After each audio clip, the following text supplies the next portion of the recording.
The village of Lunarith lay beneath a sky that had forgotten the warmth of morning. For as long as anyone could remember, the sun had not risen.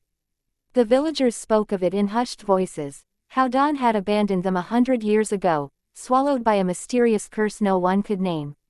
In Lunarith, every street, every rooftop, and every window was shrouded in an endless twilight. Shadows clung stubbornly to cobblestones, and the lanterns that lined the narrow streets burned day and night, yet never seemed bright enough. Candles became more precious than gold, for they were the only hope against the creeping darkness. Serin, a young candle maker of just 17, stood by the window of her tiny workshop, staring at the dim horizon.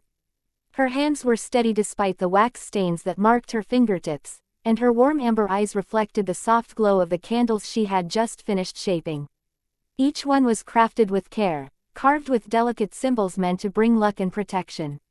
But no matter how many candles she made, nothing could chase away the eternal dusk. Serin's grandmother used to tell her bedtime stories about the time before the darkness. She spoke of mornings filled with golden light, of fields that glimmered with dew, and skies painted in colors more beautiful than words. Serin had grown up listening to those tales, and though she had never seen the sun, she believed in it with all her heart. One night, as she carefully placed her finished candles onto wooden shelves, she whispered under her breath, "If only I could make a candle bright enough to carry the sun itself, maybe dawn would return." Her words faded into the silence, but in the stillness of her workshop, something stirred. A soft rustling sound came from outside, followed by a faint tapping on the glass window. When Serin looked up, she found a crow perched on the sill. Its feathers shimmered strangely, as though reflecting light that wasn't there. More unsettling than its appearance, however, were its eyes, glowing faintly with silvery flecks, like starlight trapped inside. The crow tilted its head and spoke in a raspy voice.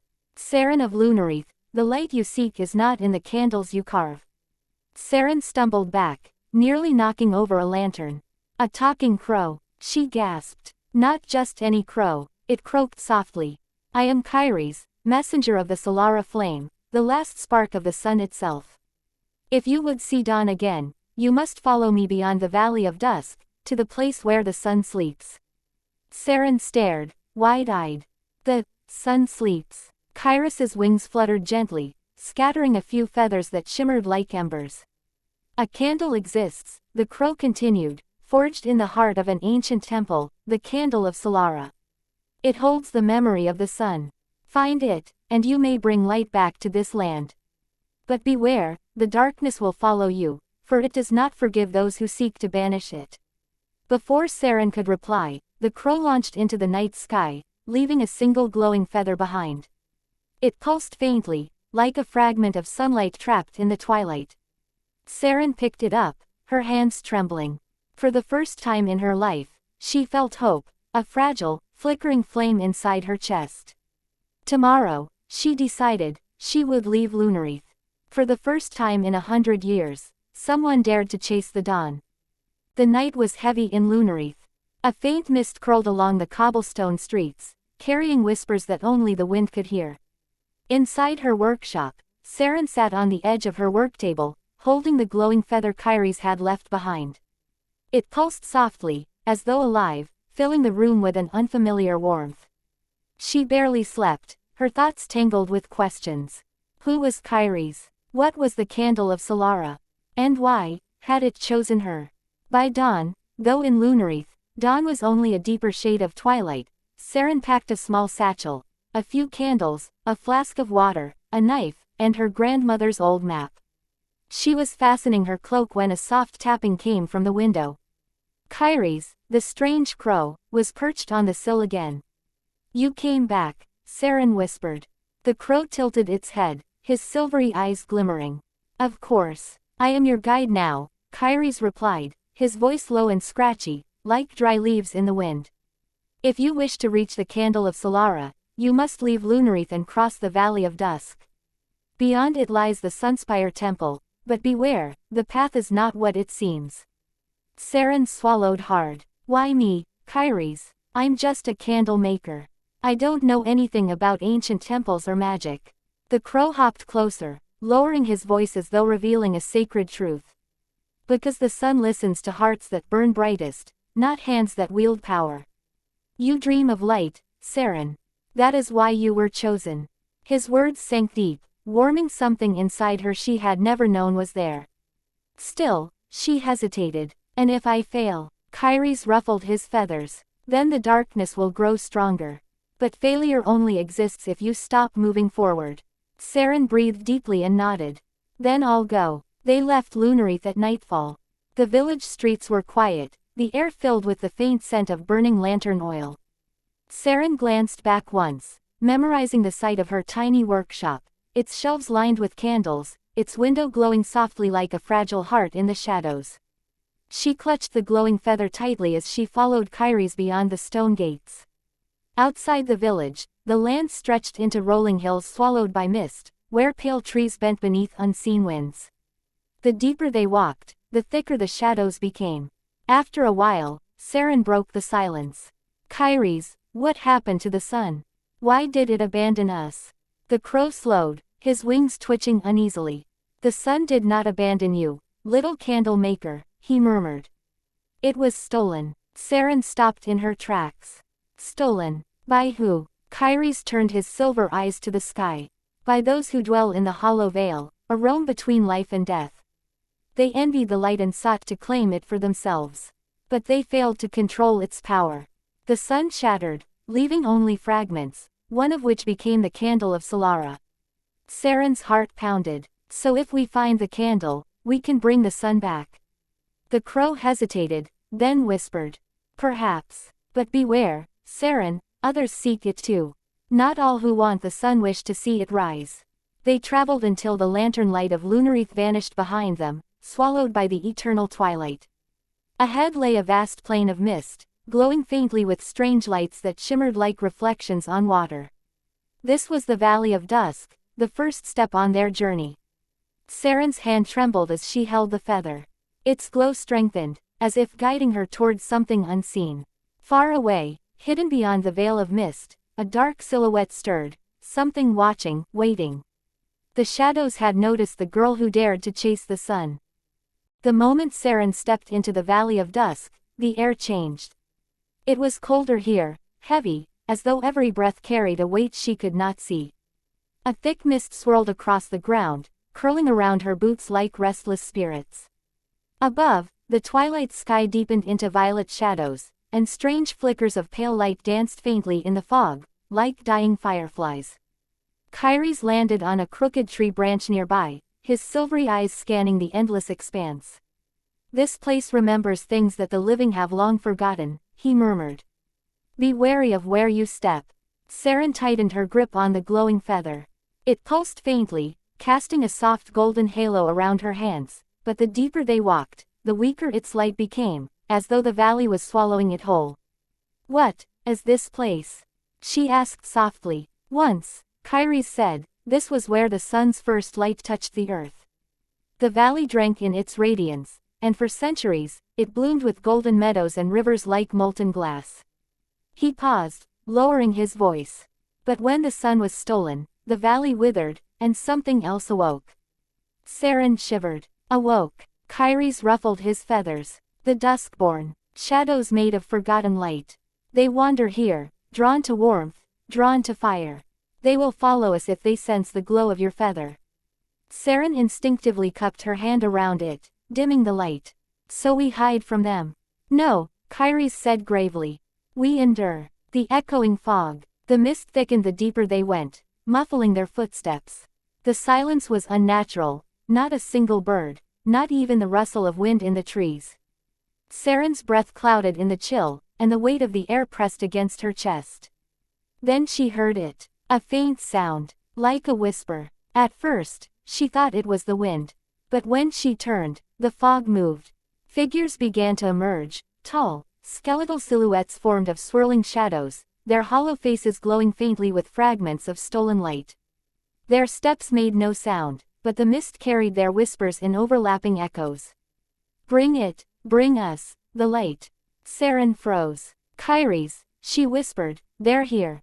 Keep walking. The crow instructed sharply, flaring his wings. Do not run. Do not speak. If you answer their whispers, they will know your name. Serin nodded quickly, her heart hammering. She forced herself to keep moving, one step after another, her boots sinking slightly into damp earth. The Duskborn followed at a distance, their glowing eyes never blinking. But the feather in her hand, it pulsed brighter. The shadows noticed. A sudden shriek ripped through the fog, sharp, broken, almost human, and the Duskborn lunged forward. The first test. Run! Kyrie's cried, launching into the air. Serin sprinted through the mist, her breath ragged, clutching the feather like her life depended on it. The ground beneath her was uneven, hidden roots snagging her boots. Behind her, the Duskborn slid across the earth unnaturally fast, their whispering voices rising into a fevered chant. Ahead, she spotted a broken stone archway half buried in vines. Strange glyphs glimmered faintly across its surface. Through there, Kyrie's called from above. It's an old warding gate. Serin dashed under the arch, and as soon as she crossed, a wave of golden light burst outward, pushing the fog back. The Duskborn recoiled violently, their shadows melting into the mist before vanishing entirely. Serin collapsed to her knees, gasping for breath. That was close, she managed between breaths. Kyrie's landed on a nearby stone, folding his wings neatly. You handled yourself well, he said calmly. But this is only the beginning. Beyond this gate, the valley grows. Stranger still. Serin held up the feather, watching its glow stabilize again. It pulsed warmly, as though alive, as though guiding her deeper into the unknown. She looked at the endless expanse of mist stretching ahead and whispered. Whatever waits for us, I won't turn back. The crow tilted his head, his silvery gaze sharp and unreadable. Then the Valley of Dusk will test you, Serin, in ways you cannot yet imagine. And somewhere beyond the fog, something ancient stirred, a presence watching, waiting, as if the valley itself had become aware of her. Beyond the warding gate, the mist began to thin, revealing a narrow path lined with pale, twisting trees whose bark gleamed faintly like polished bone. The air was different here, damp and heavy, filled with the faint scent of wet earth and something older, something forgotten. Serin walked carefully, her boots crunching softly on scattered fragments of stone. The golden feather in her hand pulsed steadily, guiding her forward, while Kyrie's glided above in silence, his silver eyes scanning the landscape. After an hour of walking, the sound of water reached her ears, soft at first, then growing into a low, endless murmur, like thousands of voices speaking all at once. Serin frowned and quickened her pace until she stepped out from the trees and found herself standing before a river wider than any she had ever seen. Its waters were black as obsidian, yet faint ribbons of light shimmered beneath the surface, twisting like liquid constellations. The current moved slowly, but the air above it trembled with strange energy, and as Serin drew closer, she realized the whispers were coming from the river itself. She knelt near the bank, leaning forward. At once, the voices grew louder, soft, overlapping murmurs that seemed to carry pieces of forgotten dreams. What is this place? Serin whispered. Kyrie's landed on a nearby rock, his wings folding neatly. This is the Whispering River, he said quietly. It remembers everything that has ever been lost, memories, regrets, forgotten names, even pieces of the sun's light drift beneath its surface. Serin dipped her hand toward the water, but Kyrie's darted forward, flapping his wings sharply. Do not touch it, he warned. The river shows visions, but it does not distinguish between memory and illusion. If you look too deeply, it can trap you in what once was, or what could have been. Serin hesitated, pulling her hand back, but the whispers grew louder, clearer, and then she heard her name. Serin, Serin, her breath caught. Kyrie's, it knows me. The crow's silver eyes narrowed. Do not listen. The river calls to those with fragile hearts. It will test you, Serin. The visions beneath the surface. Despite his warning, she couldn't look away. Within the dark water, faint shapes began to form, glowing images rippling across the surface as though the river were turning into glass. She saw herself, standing in her workshop, shaping candles as soft sunlight spilled through the windows. She looked happy, whole. Then the image shifted. She saw her grandmother, smiling as she told bedtime stories of the golden dawns long past. But the smile faded, replaced by shadows. The old woman's lips moved soundlessly, as though warning her of something. Serin reached out instinctively, and the river answered. The moment her fingertip grazed the surface, the world shattered. She was no longer standing at the bank. She was standing in a vast, endless void filled with drifting fragments of memory. Around her floated broken images, fields of sunlit flowers, a boy laughing beneath a sky of gold, the faces of strangers she had never met, and in the center of it all, a brilliant sphere of pure light, cracked like shattered glass. The sun. Serin, a voice like honey and flame whispered behind her. She turned sharply, but saw only darkness swallowing the edges of the void. Who's there? She called. The darkness spoke again. Give me the feather, and I will return the sun to you.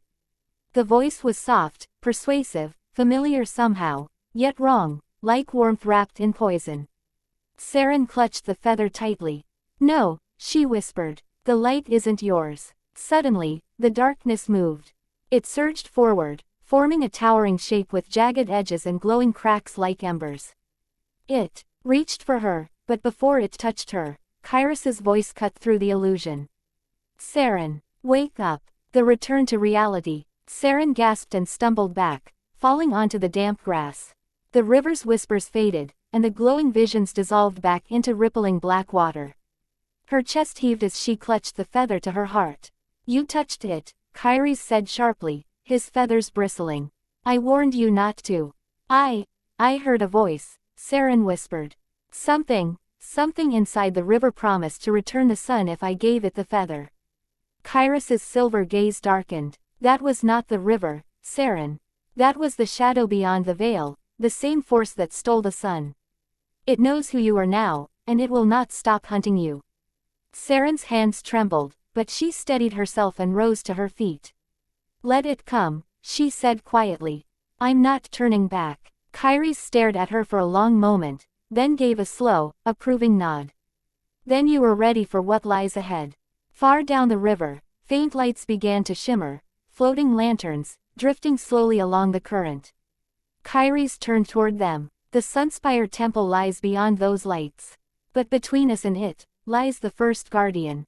Serin followed his gaze, her pulse quickening. Whatever awaited them there, the true test had yet to begin. The floating lanterns drifted slowly down the whispering river, glowing with faint golden fire. They illuminated the mist in shimmering arcs, casting rippling patterns across the water's dark surface. Serin followed them silently, her hand tight around the glowing feather. Each lantern seemed to hum faintly, like echoes of a lullaby carried on the current. Kyrus flew ahead, his voice low. These lanterns are not made by hands. They are fragments of what was lost when the sun shattered. They drift endlessly, guiding those who seek the Solara flame. Serin gazed at them in awe. They're beautiful, but beauty in the Valley of Dusk was never without danger. The river widened, and in the distance, Serin saw it. A vast stone bridge arched across the water, half collapsed, its broken ends swallowed by mist. Standing in the center of it was a figure, massive, motionless, its silhouette framed by the faint glow of the drifting lanterns. Her steps faltered. Kyrus, is that? Yes, the crow said gravely. The guardian of broken light.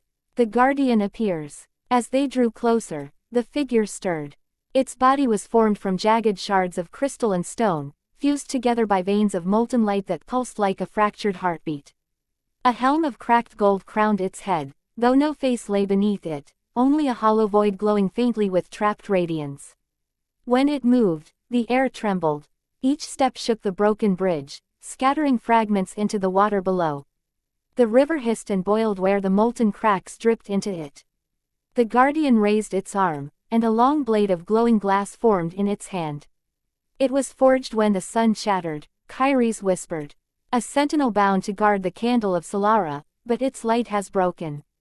It does not know friend from foe. It only knows duty. The guardian's hollow voice rang out, echoing like steel across stone.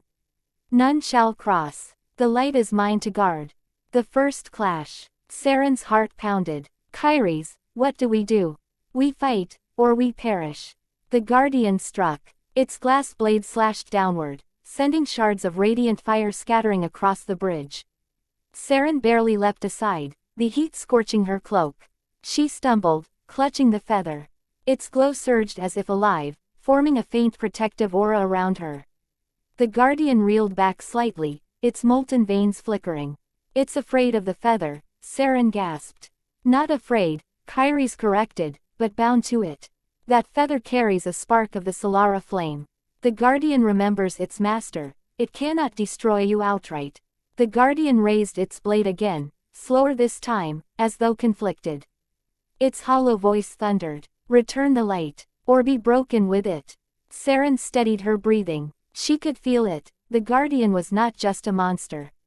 It was suffering. Shards of its body trembled with each movement, like broken glass trying to hold itself together. Her grandmother's words echoed in her mind, "Even in darkness, light remembers what it once was."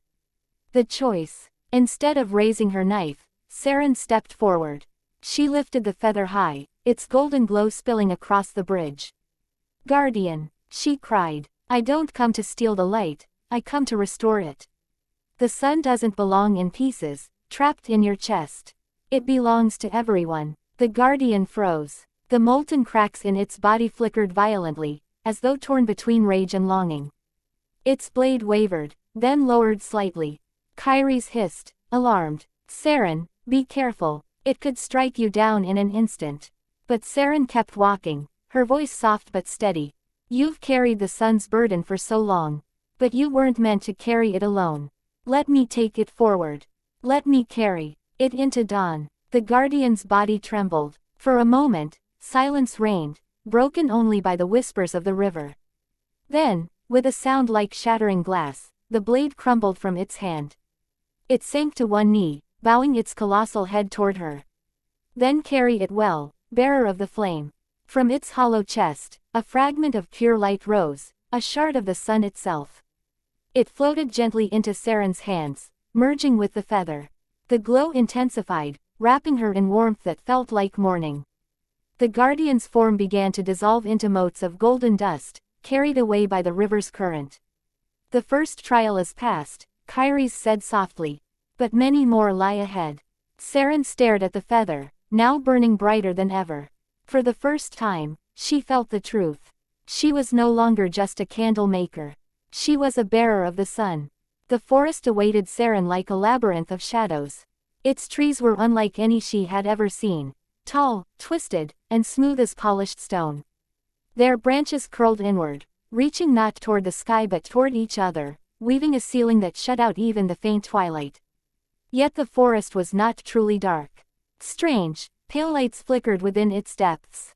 At first, Serin thought they were fireflies, but as she drew closer, she realized they were flames, silent flames, hovering mid-air, frozen as though time itself had stilled their dance. "They burn without heat. They speak without sound," croaked Corvus, hopping onto her shoulder. "This place remembers what the world has forgotten." Serin reached out to touch one of the flames, but the crow cawed sharply. "Careful, these are the echoes of fires long extinguished. To disturb them carelessly is to disturb the past itself." They pressed on, their footsteps echoing softly against the forest floor, which glimmered faintly as though scattered with tiny shards of glass. Every tree seemed to lean closer, watching. Then, a figure appeared between the flames. A woman, cloaked in robes of silver ash, her hair long and flowing like smoke. Her face bore no features, only a blank canvas that shimmered with shifting light. "Welcome, child of twilight," the woman said, though her mouth did not move. Her voice was a low hum vibrating inside Serin's mind. "You seek the Candle of Solara, but first, you must learn what it means to carry fire." Serin bowed her head. "I only wish to bring light back to my people. The world has been too long in shadow." The woman lifted a hand, and a silent flame drifted into Serin's palm. It did not burn, though it shivered like a heartbeat. "To carry fire," the guardian intoned, "is not to hold its shape, but its memory. Flames die, yet their warmth lingers. Flames vanish, yet their light endures. Can you hold what cannot be held?" Serin closed her eyes, clutching the flame gently. For a moment, she remembered every candle she had ever made, every little light she gave to others, hoping it might comfort them. She remembered the smiles of children, the tears of mothers who had lost their way, the weary relief of travelers who found her candles in the dark. When she opened her eyes, the silent flame had merged with her candle. It now glowed faintly brighter, a spark deep inside its wax. The faceless woman nodded. You have learned the second lesson. Fire is not possession, but remembrance.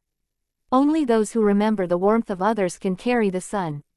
Before Serin could thank her, the woman dissolved into mist. The silent flames flickered once, then returned to stillness, frozen in time once more. Serin pressed forward, her candle burning with a new kind of light, not brighter, but steadier, as though it carried the memory of countless forgotten fires. Corvus tilted his head. Stronger still, little flame bearer. But the path grows darker the further you go. Are you ready to pay the cost? Serin's hand tightened around the candle. If it will bring the dawn, then yes. I'm ready. Together, they stepped deeper into the forest, toward a horizon that promised both trial and hope. When Serin and Corvus finally emerged from the forest of silent flames, the air shifted. The thick canopy gave way to a vast openness, and before them stretched a sight so breathtaking that Serin nearly forgot to breathe. A colossal bridge arched across a yawning chasm, but it was not made of stone or wood. It shimmered as though woven from starlight itself. Countless shards of broken stars hung suspended in midair, bound together by invisible threads. Each step pulsed with faint luminescence, as if the heavens themselves had been shattered to create this fragile path. The bridge of shattered stars, Corvus whispered reverently. It was built long ago, when the sky fell in grief. Every star that broke found refuge here. Few dare to cross it, for it remembers the weight of every soul that has walked upon it. Serin touched her candle, watching its steady glow. Then I must tread gently. The moment she set foot on the bridge, the shards beneath her flickered. Images flashed within them, visions of people she did not know. A mother embracing her child. A warrior falling in battle. A shepherd guiding his flock. Each shard carried the memory of a light once shining beneath the sun. As she walked, the bridge trembled. Some shards brightened, while others dimmed to near darkness. Corvus squawked nervously, wings twitching. The stars weigh your heart, Serin. They measure the truth of your flame. If your resolve falters, the bridge will scatter, and you will fall into the abyss. Serin steadied her breath, gripping her candle tightly. She let her mind return to the villagers waiting back home, faces weary from endless twilight, children longing for the warmth of morning. She thought of her workshop, her little candles that had done their best to hold back the night. And slowly, her flame grew brighter. The shards around her responded, glowing more strongly. Some even reassembled themselves, fractured pieces drifting closer together as though mending old wounds. Yet, halfway across, the air grew cold. A shadowy figure emerged from the shards, its form shifting and indistinct, as though made of broken reflections. It stepped into her path, faceless yet heavy with presence. Why do you seek the sun's fire? The figure asked, its voice echoing with the sound of cracking glass. Is it for your people, or for yourself? Serin's heart raced. For both, she admitted softly. For them, because they deserve the light. And for me, because I want to see a dawn I've never known. The figure tilted its head. Then, without warning, it lunged forward, its shadowy hand aiming for her candle. Serin staggered back, nearly losing her footing, but her grip did not falter. Her flame surged in defiance, and the shadow shrieked, not in anger, but in release. With a burst of light, the figure dissolved into 1,000 shards, which flew upward, mending parts of the broken sky above. For a fleeting moment, Serin glimpsed stars knitting themselves together in the heavens. The bridge steadied, its shards glowed with renewed brilliance, guiding her across the final stretch. At last, she stepped onto solid ground once more, her candle brighter than before, golden light threaded with faint silver, as though it now carried the memory of stars. Corvus landed beside her, feathers ruffled but eyes gleaming. You faced the weight of heaven and did not break. Few mortals could have done the same. Serin looked back at the bridge, its shards twinkling like diamonds suspended in the dark. The stars are broken, but even broken things can shine. And with that, she continued onward, her flame guiding her toward the next trial. Beyond the bridge of shattered stars lay a land unlike any Serin had ever seen. The air grew heavy, damp, and thick with mist. The ground beneath her feet sloped gently downward until, at last, she stood before an immense lake. But this was no ordinary lake. The water stretched endlessly, reflecting not the dim twilight above but a sky that seemed upside down. Storm clouds roiled beneath its surface, lightning flashing in silent fury. Stars swam in its depths like schools of silver fish, and the crescent moon gleamed faintly below, as though the heavens themselves had drowned. The drowned sky, Corvus muttered, his feathers puffing uneasily. A mirror of what was lost.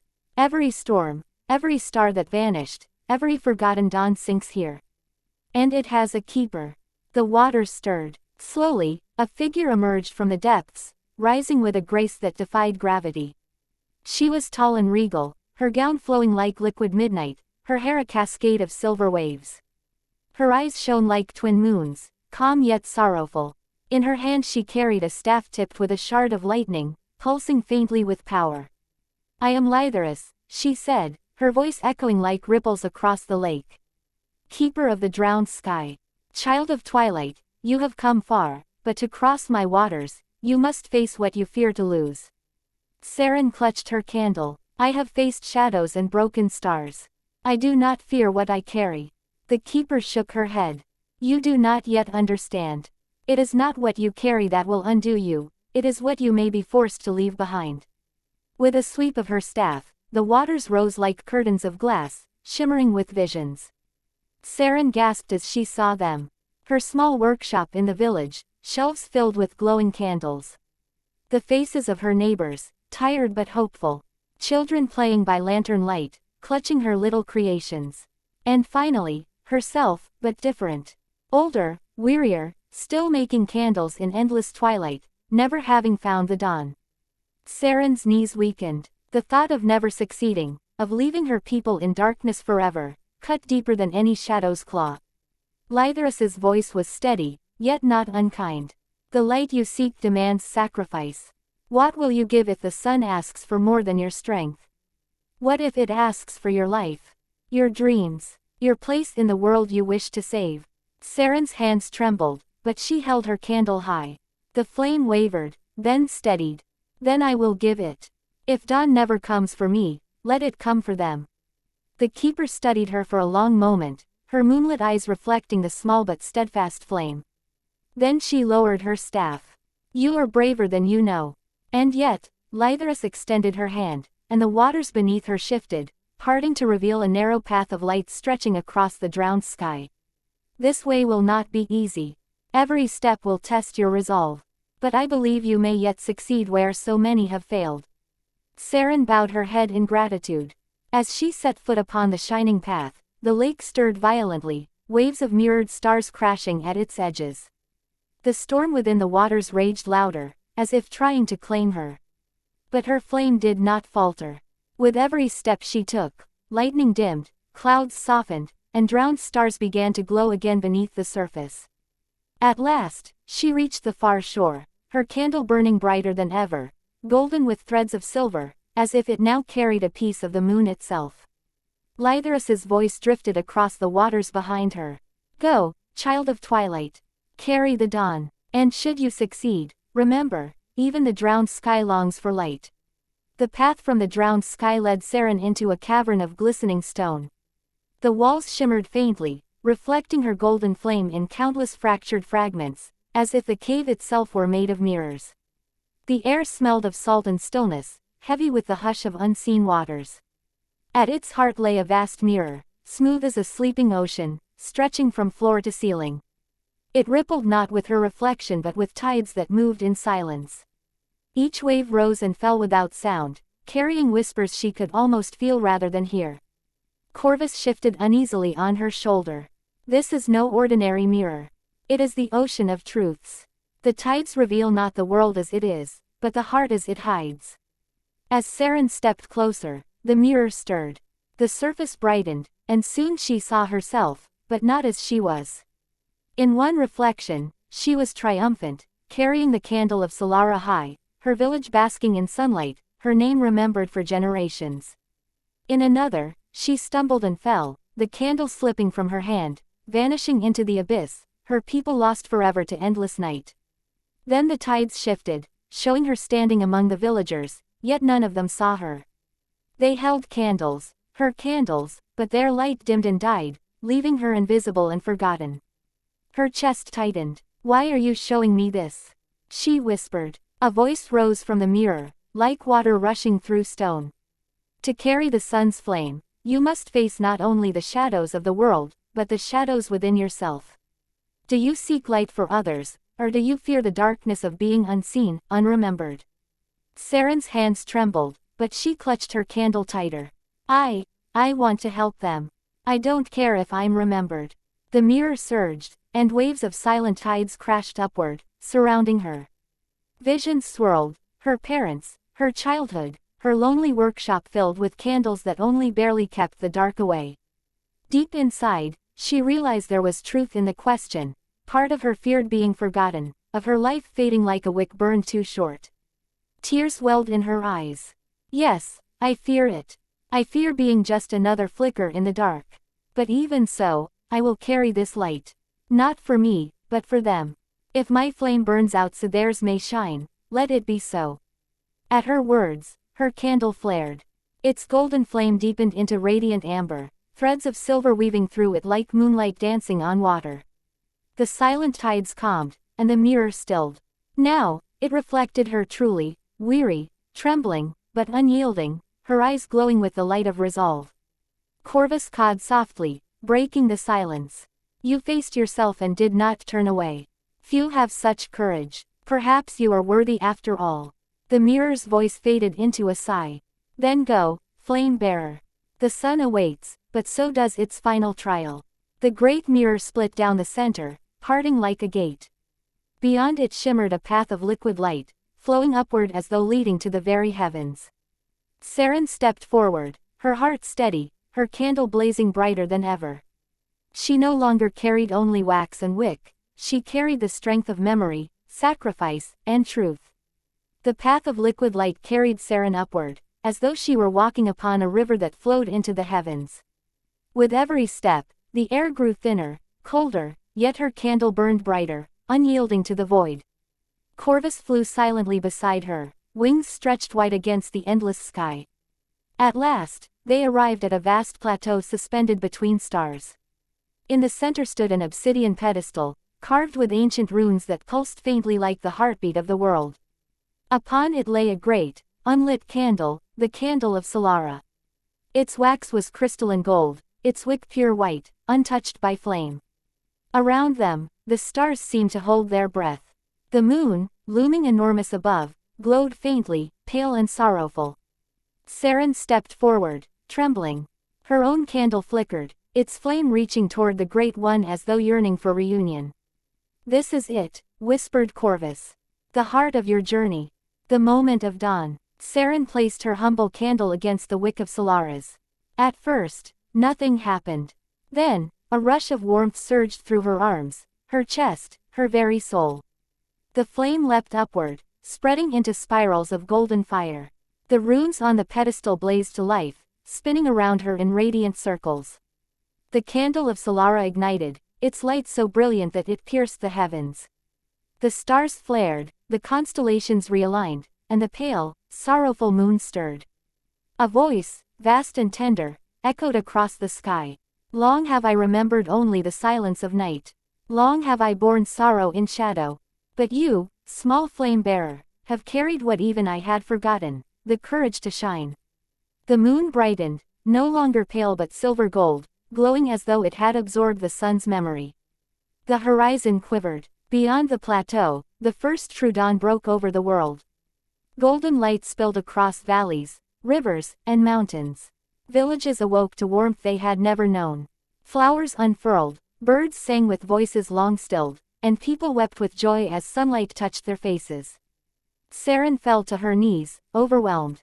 Her little candle, once small and fragile, now burned within Solara's eternal flame. She had given her light, and in return, the world had received its dawn.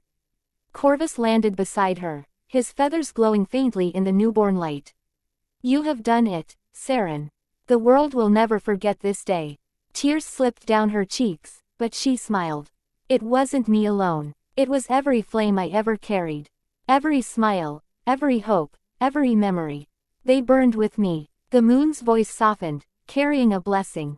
Then let it be known. The sun rises not from fire alone, but from hearts that refuse to be extinguished.